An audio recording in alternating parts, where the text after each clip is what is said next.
Goda Morris. Deze aandacht is voor maandag, den 26. Juni.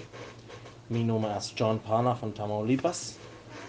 En we willen ons de nächste tijd, de nächste deel, met loodsen leven beschäftigen.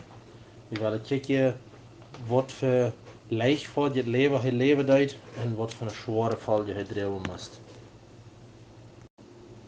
We kennen in de Bibel viele Personen vinden, die ons Mut merken en nood te merken, ook zijn entscheidungen te merken, ook zijn leven te leven zijn, wat we worden positieve Figuren in de Bibel nennen. Aber Lot ist leider das Gegenteil. Er ist eine negative Figur in der Bibel. Eine negative Person, die uns Mut merken, dat ons Leben ernst zu nehmen und weise Entscheidungen zu treffen. Wenn wir wieder allein mehr davon haben, dass Lot sich das Leben selbst sehr schwer gemerkt hat, mit selbstsüchtigen Entscheidungen zu treffen.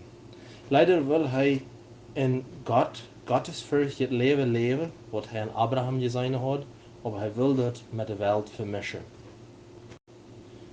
Und dort braucht er einen großen Schicksal nehmen. Wir tun hier von der nicht Rechte. Wir finden im Neuen Testament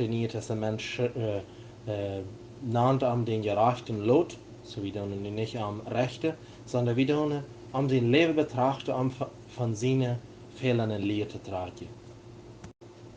Das Lot hat sehr positive Chancen in seinem Leben. Er wird eine gute Gelegenheit gehabt. Er hat sich als ein gutes Vorbild. Abraham war ein gutes Vorbild. Leider wir sein Vater gestorben, als er noch jung war. Erstens übernahm sein Großvater sich seine Fürsorge und Lot kümmert Abraham sich am Arm. Wir finden, dass Abraham ein gutes Vorbild am Arm war. Wenn wir 1. Mose 12, Vers 4 lesen, du sagst, Gott wird von Segen auf Abraham bringen will.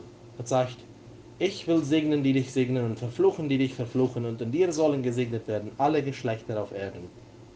Diesen Segen hat Gott Abraham versprochen.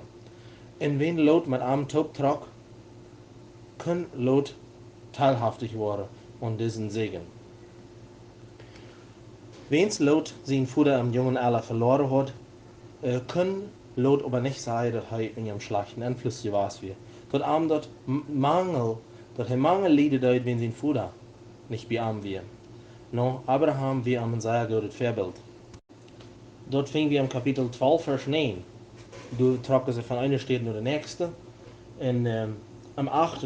Vers sagt er, danach brach er auf von dort an einem Berg, der lag gegen Morgen, und von der Stadt Bethel und richtete seine Hütte auf, dass er Bethel gegen Abend und Ei gegen Morgen hatte, und baute da selbst dem Herrn einen Altar und predigte von dem Namen des Herrn. Abraham, wo immer er ankommt, du baut einen Altar und er predigt. Und wir, die Gemeinschaft mit Gott sehr wichtig. Er lebt in Gebetsleben. Er hat eine Gemeinschaft mit dem himmlischen Vater. Und unter diesem Einfluss lebt Lot. Immer war, wenn Abraham wieder trug, dann sagt dort, wenn er in der Nähe steht ankommt, dann baut er einen Altar. Er hat eine Gemeinschaft mit Gott. Aber leider von Lot finden wir, dass es immer wahrer benannt wird, Lot aber zog mit Abraham. Lot aber zog mit ihm. Lot trug mit.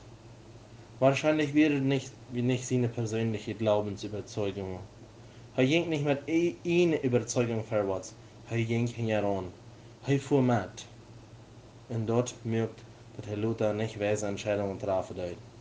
Allein unter diesen guten Einfluss zu sein wie andere, eine Gemeinschaft mit Gott pflegen, dort wird uns nicht helfen, unsere eigene Überzeugungen oder unsere eigene Entscheidungen zu treffen. Dat kan een goede aanvang zijn, dat kan ons een goede help zijn. Maar we zijn er aan Lot zijn leven.